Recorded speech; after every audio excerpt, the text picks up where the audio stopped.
জি, আসসালামু আলাইকুম দর্শক। আজকে আমরা খুবই গুরুত্বপূর্ণ একটা বিষয় নিয়ে আপনাদের সামনে এই মুহূর্তে আমি কথা বলবো একজন সাধারণ রোগীর সাথে, যিনি আমাদের সম্মানিত মেহমান এবং উনি এসেছিলেন প্রফেসর ডাক্তার শহীদুল ইসলাম স্যারের কাছে। আমরা সবাই জানি যে professor doctor Shahidul Islam sir orthopaedics এবং স্পাইন সার্জন এবং আপনাদের পরিচিত মুখ এবং সারা বাংলাদেশ বিখ্যাত একজন মানুষ। তো আজকে রোগীর সাথে কথা বলবো এবং রোগীর ফিডব্যাক নিব। ভাই আসসালামু আলাইকুম। ওয়ালাইকুম আসসালাম। আপনার কি নাম? মোহাম্মদ রবিউল সর্দার। বাড়ি কোথায় আপনাদের? বাড়ি দয়রামপুর। দয়রামপুরে না? জি জি। আপনার কি সমস্যা ছিল?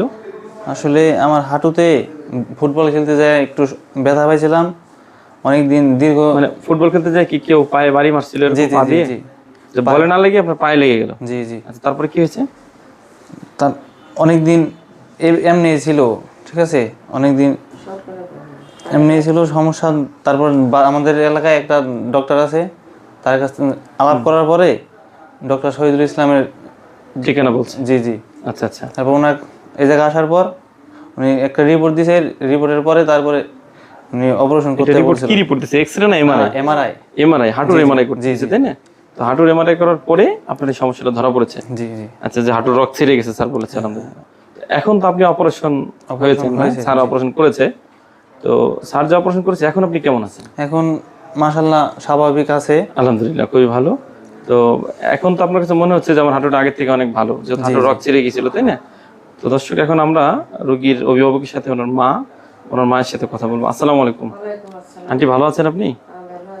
আচ্ছা, এই যে আপনি স্যারের কাছে আসলেন, এই শহীদুল ইসলাম স্যারের ঠিকানাটা কার কাছ থেকে আপনি পেলেন? শহীদুল স্যারের ঠিকানা পেয়েছি আমার গ্রামের বাসর ভাই, আমার উনি এমবিবিএস ডাক্তার আমাদের এলাকার। আচ্ছা আচ্ছা। ওনার কাছে আমি বলছিলাম প্রথমে, উনি আমার এই ঠিকানাটা দিয়েছে, তারপরে আমি এই জায়গায় আসছি। জি জি। তো এই যে আপনার ছেলের অপারেশন করেছে স্যার, তা আপনি এখন আপনার ছেলেকে নিয়ে আপনি কতটা খুশি? আমি এখন পুরোপুরি খুশি হই না, এটা ভুল হবে। আচ্ছা আচ্ছা, মানে অপারেশন হয়েছে, হয়তো আর কয়েকদিন গেলে আমি পরিপূর্ণ খুশি হব। আমার খুশি হওয়ার কোনো ভাবই না। আচ্ছা আচ্ছা আচ্ছা। তো তাহলে যদি আপনার ছেলেটা এখন যেহেতু ভালো আছে, আশা করি সামনেও ভালো হবে। তো যদি রোগী ভালো থাকে তাহলে স্যারের জন্য অবশ্যই দোয়া করবেন। অবশ্যই দোয়া করব, আমার বিশ্বাস যে স্যারের জন্য আমার ছেলে ভালো হবে। কারণ স্যার ঢাকা থেকে একদিন ফরিদপুরে আসে বলেই কিন্তু আমরা এই সার্ভিসটা পাচ্ছি আলহামদুলিল্লাহ, তাই না? সেজন্য স্যারের জন্য বেশি বেশি দোয়া করবেন। আর আমাদের যাদের হাঁটুতে এরকম যে কোনো কারণে অ্যাক্সিডেন্ট হোক বা যে কোনো ভারী কাজ করতে যায় হোক বা খেলতে যায় হোক, যদি হাঁটুর এরকম রগ ছিঁড়ে যায় এমআরআই করার পরে, মানে ধরা পড়ে, তাহলে আমরা অবশ্যই প্রফেসর ডাক্তার শহীদুল ইসলাম স্যারের শরণাপন্ন হব। সেটা ঢাকাই হোক আর ফরিদপুর বারাক চেম্বারেই হোক। সবাই ভালো থাকবেন। আসসালামু আলাইকুম।